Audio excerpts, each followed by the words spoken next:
Welcome to this edition of Backstage Pass with Leah Chang. I'm your host, Leah Chang. On June 9th, more than 300 Asian American, Native Hawaiian, and Pacific Islander filmmaking creatives filled Sugar Mouse for a panel discussion and conversation with filmmakers Yen Tan, Elizabeth Ai, and Farah Jabir, all whom have films at the 2024 Tribeca Festival this year. Presented by Asian Pacific Filmmakers Experience in partnership with Asian Cinevision, the conversation was moderated by Emmy and Peabody Award-winning filmmaker Geeta Gandbhir. I joined my father-son filmmaking team for the enlightening conversation, cocktails, and dim sum.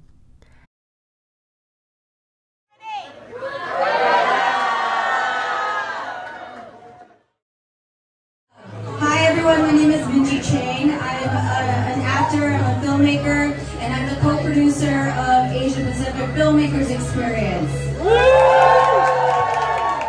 Thank you for being here. I'm going to invite my co-producer, David Magdael, to the stage. And let Geeta icon. So we just want to say thank you. Thank you for your patience. Thank you for showing up in the middle of this craziness. And happy Pride!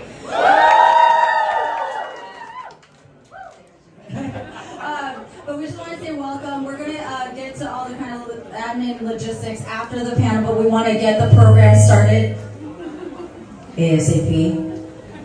So yeah, as I mentioned, we're co-producers. We have Michelle Sugihara, we have Milton Liu, we have Alarni Braskadowski, who's not here. We are a group of ragtag, amazing creatives that want to just create a space for Asian American creatives and allies and collaborators to get together and hang out.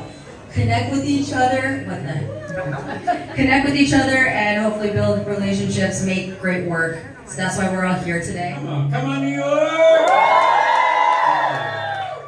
This warms our heart just to see what this is. If you look around and you see everybody that looks like you, right, and your friends and your allies.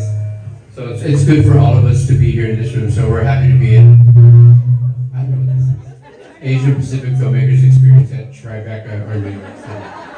Anyway, but like Minji would say, we pull all this together so you guys can all come together, so we can all come together, so the community of filmmakers and creatives can all come together, because we need to know who our people are that are making our art, both in front of the camera, behind the camera, both the organizations.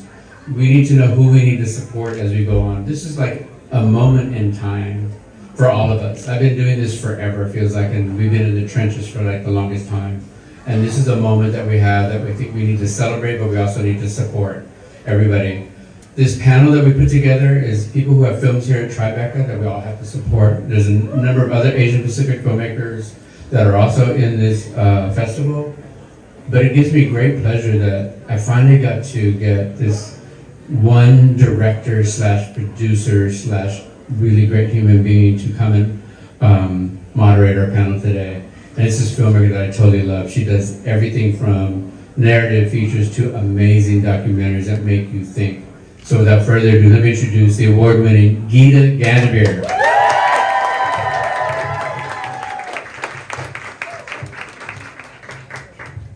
Hey y'all, this is clearly going to be really analog. So I'm going to invite our panelists up. We have three amazing filmmakers who have films there, so y'all just come up, please.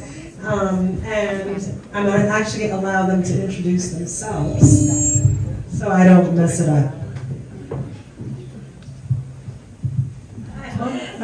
Wow. Okay, thanks everybody. I thought there were maybe going to be like 10, 20 people here. This is awesome. It's amazing to see so many people in our community here. Thank you for being here. My name is Elizabeth Ai. I have a film in doc competition called New Wave. Some of my teammates are here too, so thank you to all those teammates, because it was made with a lot of people, Geeta being our EP. The film is about a music genre first. That's what I thought it was going to be, and I started to delve into new wave music in my community, the Vietnamese diaspora in the 1980s. I had teen uncles and aunties who were Viet refugees in the 1980s that loved this music.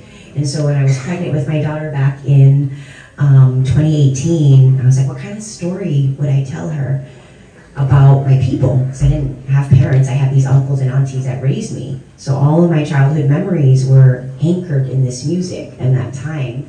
And so as the process went along, and we'll get into that a little bit more, but I got sucked into the film and it became much more than a historical look back, but it became a personal journey of excavation through my family history. So yeah, I hope you all get a chance to see it.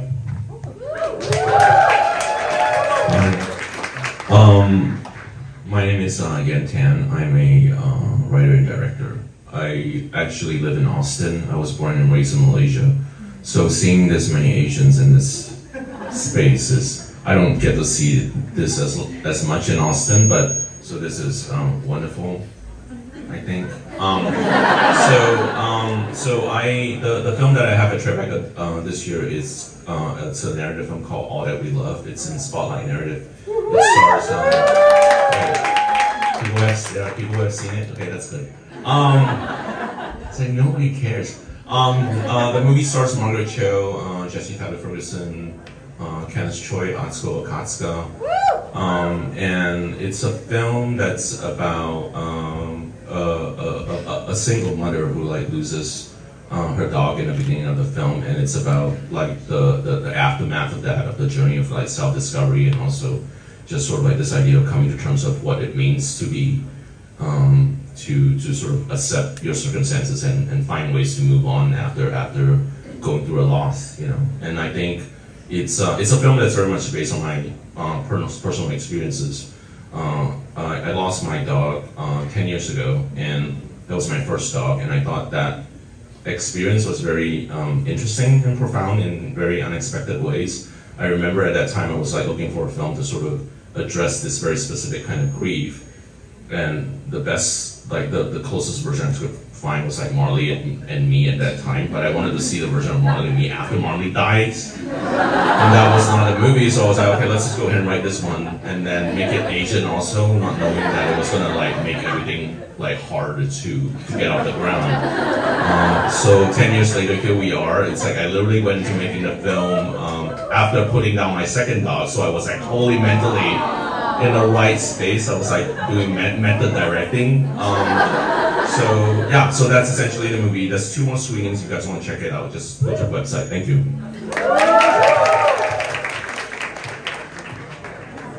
Hi, my name is Farah. I was also born and raised in Malaysia. Oh, good to meet you. But I'm now based in New York. I'm a writer, producer, and director, and I'm at Tribeca this year with a short called Kasbi. It's in the queer shorts. It's Complicated, that's the block. And it's about a Pakistani-American housewife who meets with a sex worker who's half her age for the night. Yeah, that's what it's about. Yes, there are more screenings. We had our premiere on Thursday, but we also screened June 11th, June 15th, and June 16th. Yeah.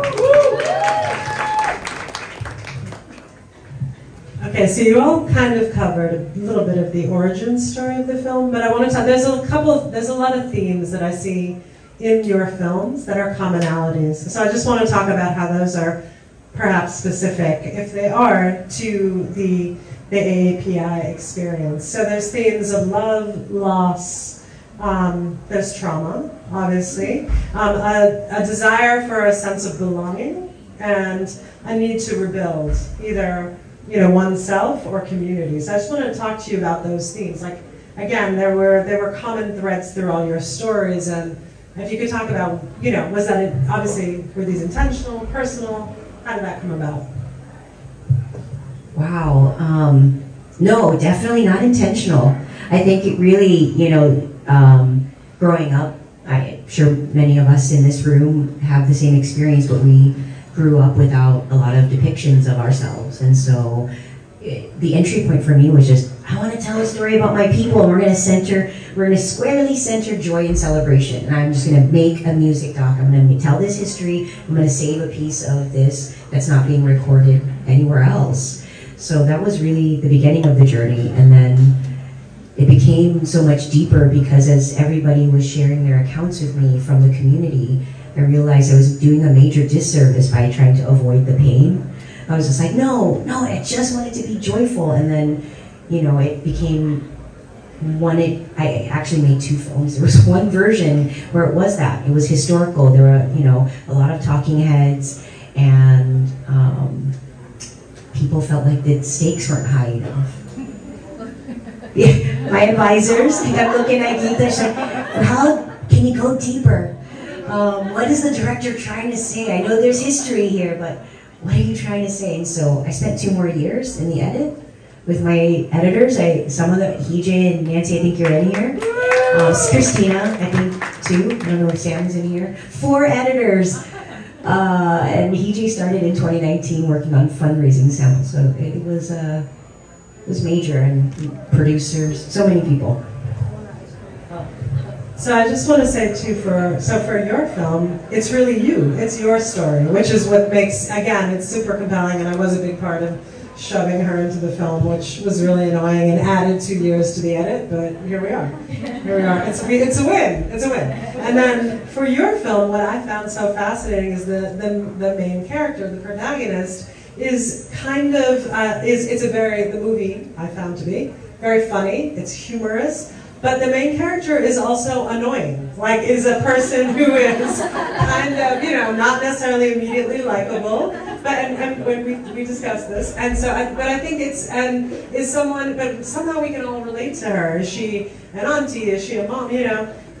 Tell us about that, you know, that sort of, because you are dealing with, again, this is a character you wrote, and a story you wrote. It's very personal, but I think I would like to say, unlike me, I'm not unlikable and annoying. I think for most people. Yeah, I mean, it's like it's funny because I think I'm still doing this weird thing where the way I have made my films is that I always sort of come from personal filmmaking standpoint, but I'm always like filtering it through other people who are unlike me. You know, like in the past it was always like my feelings channeling into white people, you know, and so it's like now it's like getting closer. It's like now I'm like at least channeling it through a woman, but at least she's Asian, you know. So it's like maybe the next one I can actually channel it through a gay Asian man. It's like, so that's how it's gonna slowly evolve. But yeah, I mean, I think one of the things I consciously want to do with All That We Love was that it doesn't really specifically address Asianness or the Asian American experience, because I think all the characters are just the way that they are, and I feel like it really reflects like my life, because I don't really think about Asianness that much, and so it's kind of like things are just things are the way they are, and you just sort of accept it. And I was interested in exploring that kind of stories where you just let people be themselves, and then you just sort of watch what they go through, and hopefully over time, as people get more used to watching these stories, you know, we can have the version of where, you know, non-Asian people can watch our stories and feel like it's their stories too. Like that's what I'm aiming towards. And for your film, you have a woman who is grappling with her sexuality, a Muslim woman, again. And one thing I want to say too is all these films also disrupt the sort of the stereotypes of the model, you know, again, the model minority stereotypes. They present us through a lens that is really not often seen or referenced. So I want to talk to you to talk about that as well for your film. Yeah, I think I went back home to Malaysia like a year ago, almost a little more than a year ago. There's this like statistic that 1 in 4 people are gay. And I'm like, I think it's a little more, but, and I was, right? And I was at this family function with all these like aunties, like, and I was like, holy shit, like one of you is gay. And I had no clue what it was, and I started getting like really obsessed with that idea. And also about like my mother, and I don't know why, but like also sexuality and queerness is so taboo in Malaysia. We rarely ever talk about it with our family. In fact, you don't talk about it, right? It's so hidden. And I was like, oh God, like, in a way, I was like, that's so awful. Like, I hope you're okay. And I think that's what kind of inspired me to write Mariam and that character. Yeah, so that's kind of went with that, yeah. So then I want to talk about the fact that you also, I mean, your story, again, being personal, but women. Again, women are the focus. Is that do you think that has anything to do with the again, our experience and how, I know in my family, women are the cornerstone of everything, particularly in our communities. Women do everything, are everything, impact us so deeply, are such, so influential. But so that struck me, but I don't know if there is for you all, why was I mean, obviously for you, it was your family, your mother, but were there choices around that? And did you think that that would be, because you didn't know you were going to be in your own film, so. Yeah, no, that's going to be forever for the rest of my life. I'm going to be thinking about this. Yeah, I want to say in a broad stroke, right? Like that we're always saying we want to push diversity or inclusion, and then no hate on the men, but it's always, you get to see the men do it first, right? If you look at people in positions, decision making, it's men first, and then we're kind of always the women that are waiting for the trickle down. It's incredibly hard even in my own community, like the Vietnamese community, it's men first. And I grew up with that, and I really didn't know, I didn't know that there was so much internalized sexism and racism beyond, the outside world, but inside my own home. I'm mixed, and Chinese Vietnamese, but there was a lot of that too. So I think seeing it through the lens of a woman and how we endure it is something that was just a process of discovery, realizing that about myself. You can see it. It's so easy to say, oh, I see that. You read it in a paper, or your friend shares a story with you that, there's so much struggle in somebody else's life. But my own life, I've always been like, I'm fine. It's the same narrative, the we're fine, we're doing okay, the model minority. You kind of like feed into that. And I think when I finally saw it for myself, I started to see my relationship with my mom differently. For the first time, when I was like, oh, I don't want to spoil it, just we had a long separation, my mom and I, and then when we finally did reconnect, it was kind of just like, oh, a realization, but it took all that time, years and years of just avoiding that pain, avoiding the things that we don't talk about in Asian families, and mine in particular. And until we have those conversations, I'll be processing it for the rest of my life. I don't think it's yours in particular. I don't know if anybody else here. I think that's a very common experience about not talking about things that are uncomfortable, or just because we need to move on, we need to survive, right? It's a survival tactic. But so, and for you, you channeled into Margaret Cho. I can't think of a better person to channel into. But so let's talk about that. So I'm like kind of like a stereotypical gay boy in the sense that like I was very close to my mom. I think it was like kind of horrific for my mom to realize later on after I came out that that was like such a cliche. And so the thing with my mom is that we were very emotionally close at an age where a child shouldn't be emotionally close with their parent. So she started confiding in me as almost like a peer from the age of 13 onwards, because there was this sort of perception that, like for a Chinese family, traditional Chinese family, you don't, like the Chinese saying is that the ugliness in a family, you don't broadcast it to the world, right? And so my mom is like very hardcore into that kind of stuff, but she was like, I'm gonna broadcast it to my son. So I was like getting all of that angst and her deep unhappiness and depression and all that trauma from her grandparents. I was just like hearing those stories at a very young age. And it's kind of like a blessing and a curse, it's like a curse in the sense that it kind of like really fucked me up. But like the blessing is that I matured so fucking fast, and like I learned to look at people completely differently, because I would sort of look at adults as like, oh, they they haven't figured out their shit either. And it's like, but they're also, I find that deeply fascinating that everyone has like layers to them, you know? Like one of my Asian aunts, for instance, talking about like potentially closeted cases in my family, like one of my Asian aunts is like kind of queer in a way, you know, but then nobody talks about it, so she somehow gets like the spinster sort of like nickname, you know. And I just remember it was one time like me and my cousin, when we were 13, we were just like talking about sex like boys, and we were very crass about it, and she overheard us, and she like came to the room and basically lectured us on this idea that sex should not be discussed this way. It's actually a very basic human need, and there's nothing wrong with it. And I just remember as a 13-year-old gay boy, I was like, wait, she hasn't had sex, right? That's what everyone says.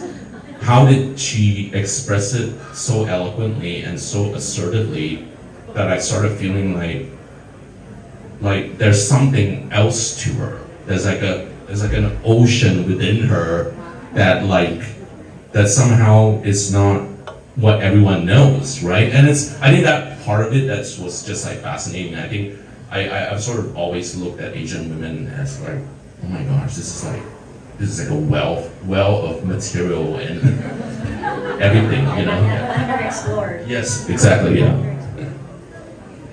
Yeah, I mean, that's so much of what I was feeling and thinking as well. I also think just like when you think about women, so my film deals with a lot of infidelity and sexuality, and when we think about women, particularly brown women, and how they're represented in American mainstream cinema, I don't always feel like, I feel like it's very Madonna whole, essentially, right? And I think I was like, oh God, that's like not real, that's a total patriarchal myth. How can we show this with nuance? And how can we talk about an older woman and her sex life without it being so scandalous or like mocking or humorous in any way? So I think that's what I was really trying to do with my film. And then aside from that, it's just like, I'm so tired of like women who are older, and just women in general, not being allowed to misbehave on screen. That still feels like such a like white male do thing. And I'm like, we all misbehave. So, yeah. Yeah, without consequence. No, 100%. In all three of your films, what's interesting is there are women, your mother, and other, you know, again, yourself, but younger. But the protagonists in your stories are women who are older, who are mothers, who are confused, who are lost, who are seeking, who are maybe making mistakes, who are kind of stumbling through life, like many of us do. So it's wonderful to kind of get behind that mask or that masquerade, that into what, who we really are, and see us. I think all of your films really deliver the full humanity of us, when we are so often relegated to a bit part, or even as a protagonist, it's still like us, a role that is through the white gaze and through a white lens. And I think to debunk the myths and sort of break through that veil of white supremacy is so important. And I think you'll see that this work is doing this. Now, really important for the question for the audience, and one that nobody wants to talk about because we're all Asian, but is how much did it suck to, what were the things that sucked the most about making this film? In the sense that this is a really hard market. Our stories are underfunded and underrepresented. So how did you get here? Biggest challenges, biggest lessons. We'll go backwards this time. Farah, we'll start with you, because I feel like you're always stuck at the end. I like being at the end. Yeah, so I went to NYU. I did my undergrad at NYU. I was class of 2020, which was the year of the pandemic. Oh. Yeah. No, it was great. It was actually great. But essentially, what that meant was that this was my thesis film. It's like you go to this school and you're like about to make the film you've been like waiting 4 years to make, and then they were like, sorry, there's a pandemic. You're not saving lives, and all of that. And I was like, okay, great. So this is on pause. And I think it was really good that it was on pause, because when I was 22, I thought I was a filmmaker. I had no clue what I was doing. I still really don't, but at least I've grown since then. And so essentially they gave us 3 years to make our film. And they were like, you have to make a film if you want to get your graduating certificate, and you can say you went to NYU and you're an NYU filmmaker. And so I didn't make a film, and it was about to expire last September, and then in April I was like, oh my god, I can't waste this opportunity. They're giving me free gear, I have to make a film. And so I made that film, and I think I made it because I also just was like, for me too, like the tough part about filmmaking is it sucks, and like sometimes it's pretty hard to get the stories you want to tell made, but also for me, so much of it is like, okay, on a personal level, I don't go to therapy, and I should go to therapy, but film has always been kind of that cathartic process for me to kind of figure out stuff I don't know how to feel through writing a short or whatever it is, a doc, and making that. And so that's kind of just where I was last year making this film, and I think the hardest parts weren't actually the production. That's pretty easy for me. I think it's always just like I was like downing Pepto-Bismol for like a week because I was like, oh god, my mom's gonna see that I'm a queer filmmaker, how's she gonna cope with that, you know? And I think that was the tough part. Like I remember we started a fundraiser, and I was at Duane Reade, and she called me and she goes, Farah, are you making a film? And I was like, yeah. And she goes, is it two ladies? And I was like, yeah. And she was like, is it lesbians? And I was like, it's more than just that, Mom. And she was like, okay. And she hung up. And I was like, what? I was like, I've been like going crazy. I like broke down at Duane Reade. I was like, she doesn't even care. But also, you know, Malaysian mothers like have a level of delusion that's like unmatched. So I don't know what she thinks. But yeah, that was the tough part for me. I mean, tough part, like you know, it's all ultimately about financing, you know, because it's like without financing we cannot make anything, and without enough financing you cannot actually compete in the market in terms of production value and quality. And also right now it's like the level of talent is also very important, you know, like what kind of actors are in your film is almost perceived as like what kind of clothing label you're wearing, you know. It's very much like that in festival. You go into any festivals and there's a total hierarchy about like what is cool and what isn't, you know. And I've just been in that uncool space for so long that I've sort of tried to make that cool, you know. So so for me, it's like financing is like very challenging, and I think like people always say this idea is like you only need one yes. You know, you can get 1,000 no's and you just need one yes. And it's very much the case for this project that I've been trying to make for like 10 years already. You know, and it's funny also to just talk about gender perspective. Like, you know, for a while I was writing the lead character as someone like myself. You know, and I would say the difference is that the character is still a heterosexual male. It's not like a gay man like myself, but it was kind of like drawn from my own life, and it was a gay Asian, not a straight Asian character. And then we sort of went through that time where we basically attached a bunch of different male Asian actors who were all like recognizable names, let's just say. And once that sort of moment where Asian American actors was like getting more work, I noticed that it definitely benefited the actors more than the actresses. You know, there's still that sort of weird thing that happens in that way. And so because the male actors was getting more work and more attention and were getting like bigger work, attaching themselves to my project became very low priority. So ultimately, it's still a very business decision for them to ultimately pull out from my movie. But the problem is that every time they pull out from my film, I lose my financing, because the financing is completely driven by who we attach, you know.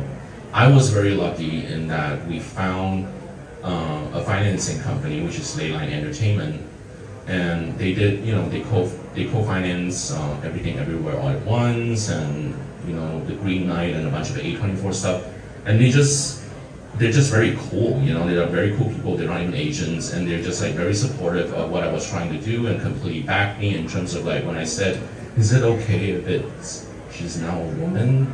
Because I just had a feeling that if I went after middle-aged Asian American actresses, they would look at it and be like, sign me up.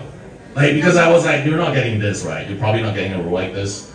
And so that was pretty much the case with Margaret. You know, she doesn't get a chance to do something like this, you know, and she completely embraced it. And I think, you know, like, again, it took 10 years for us to go into production, but then I also believe that everything happened the way it should. So I think the timing was right, ultimately. What was most challenging? I think one of the things too, what you guys are speaking about, because a lot of folks out here are like, how do I just get my film made? You know, the things you talked about, financing, do you attach cast first, what do you do? I think that's really, and you made a doc. So it's a beautiful doc, which is kind of a hybrid also. It's a hybrid, there are scenes which are recreations that play as narrative. So you did both. So can you talk about the process? How did you get the financing? I don't know, even as your EP. That was really cobbled together over the course of 5 years. The first year was just kind of like, you have to spend your own money, and that is a privilege. I'm in my 40s, you know, I worked all through my 30s to be able to do that.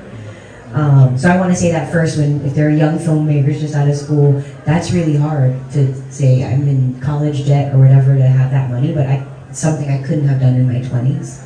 Well, I was in my 30s when I started the project. But yeah, I think the first part was being able to make a sample and putting together a deck and asking a lot of favors from my friends. Like, hey, can you grab your camera? I want to interview this person. Putting the deck together, it was like a 50-page deck because I have to make all these projections. You're writing, basically. You have to say, this is what I think the story will be, and I haven't shot a day of it. And you have to bring it to funders. So there are more than 25 funders on this film, and if you count Kickstarter, then that would be 400 funders. Because I think there was 375 donors on Kickstarter as well. So yeah, it was a very long journey, and I think that it was cobbled together over the years. And the first year was like, here's my 5-minute sample. And the second year, there was a pandemic, so then I had some Zoom interviews, and then I had a 10-minute sample, then I had a 15-minute sample, then I had a 20-minute sample, and then I made the film eventually with my friends, my colleagues, and then I talked to people like Geeta, and she's like, higher stakes, more stakes. So then, you know, when I thought we were close to the end of fundraising, we went again and had to find another, you know, at this point, 15 funders. We had to find another 10 funders to get to where we are right now. And we're still not done. There's still things to pay for. There's still deferrals, so it's really hard, and I think I could not have done it without my producer, Rachel. She's not here right now. But really every day, or many days, I was just hard-pressed and wanted to give up. I wanted to give up many, many, many times. And you're like, wow, when am I going to see the end of this? You're like, I have a 90-minute cut. We're there, but we're not there. We need more money to keep cutting, to keep ideating, to keep working with editors, to keep talking these scenes out. And we got through it, and I'm so grateful. I think the hardest part was both. It was trying to raise the financing, but emotionally and mentally being able to get through it, have tunnel vision, and just believe in this. And that was with my teammates. I think if they didn't stick around, because there were parts where I was like, I don't know if I can pay you guys next month, but can you please keep cutting? I'm going to try to figure this out. And they stuck around, so I'm really grateful for that. So I think the key, particularly in this really difficult market, we are in a time of great change in the industry. There's a lot of shifting, the streamers, all the things. But the key is persistence, and the key is also figuring out alternate ways. And I think one of the things that I have always said, having been in it for a while, like David, is that we have to build our own. Yeah. We have to build our own. To be dependent on a system that doesn't necessarily think of us first, prioritize us, is like banging your head against a brick wall. But we have each other. And this is what we're here for, so we can do it together. Very last question, I have 1 minute. What does it mean to be a Tribeca? What does it mean to be here and Vision Proving with all these folks? It's amazing. It's amazing. You know, there are probably other festivals people like dream of, but there is absolutely no way. Everything is timing. Everything is, it just, you know, you move with providence and you realize that this is exactly the place I'm supposed to be, because I didn't turn in the final film until last week. So, we've been editing. I was like, we're gonna be done last summer, and we've been editing through, you know, we're literally a few weeks ago we were still working on subtitles. So it's an incredibly difficult process, and it's a dream come true. I want to thank David Magdael too and his team, Ashiba, Jennifer, Tommy. Unbelievable. I'm walking on a cloud right now because we got, you know, the New York Times said it. They gave us a little blurb, but they said, you know, in a world where the pipeline's being clogged up by celebrity docs and true crime docs, this is a film that they want to see in the world. And I just feel like that's what I want to share, is like, we do have to do it for us, and that's the, you know, the F word to them, but it just is, we're gonna make it for us, and if they won't take it, this is the surprise. Look at all of us here. Maybe 20 years ago, like people like Geeta and David and so many people have blazed the trails, but you made this possible. We can affect that change. There's so many of us.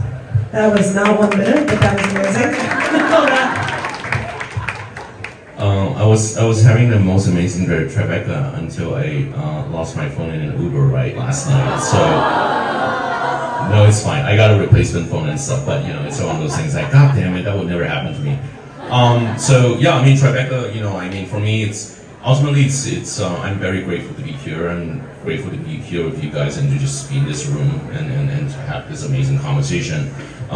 I mean, ultimately, it's a very bittersweet experience for me, you know, because my husband of 25 years like passed away in January, and then so it's kind of like, and I also happen to make a movie about grief and moving on, so it's just this very sort of surreal sense of like what is fiction and what is personal and what is actually true and whatever, you know. It's just interesting how the work has become something that for me to continue to reflect on, even though I've already finished the movie. So, but I think that by itself is a gift and a privilege as well. So I remain grateful.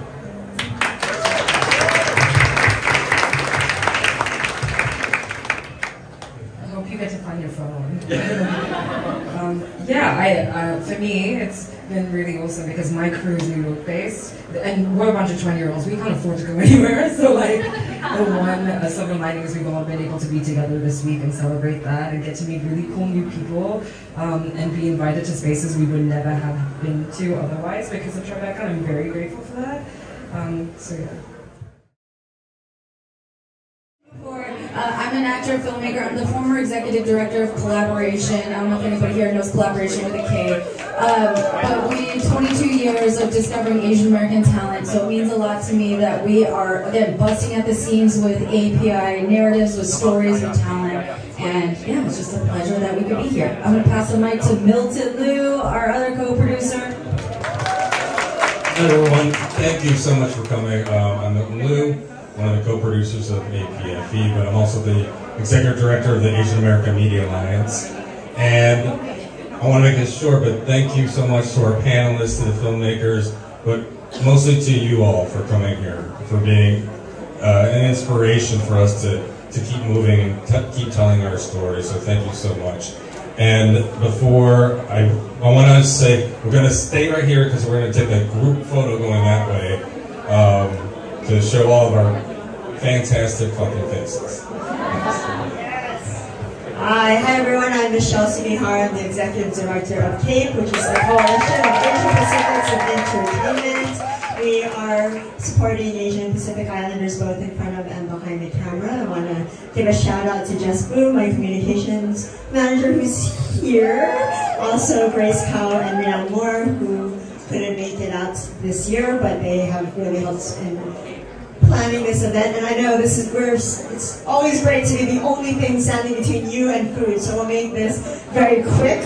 But also just want to please give a shout out to our sponsors who made this all possible. TAF, the Asian American Foundation, Warner Brothers Access, and NBCU Launch. We have James Chin in the audience with his son, so thank you all to them. Please give them all a round of applause. And last but not least, back to David. So again, what everybody else said, thank you guys for coming today. This is for you, this is for us. As Lee said, we can create our own systems, and the system's not working for you, we can make our own. This is proof because you guys are here. Shout out again to Asian Cinevision. We could not do this without them. Please give them a round of applause. Their film festival.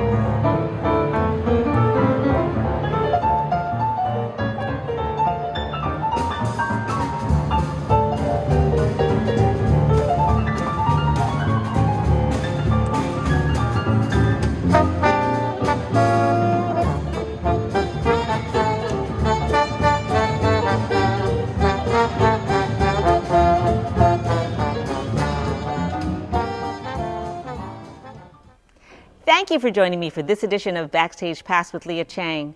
Until next time.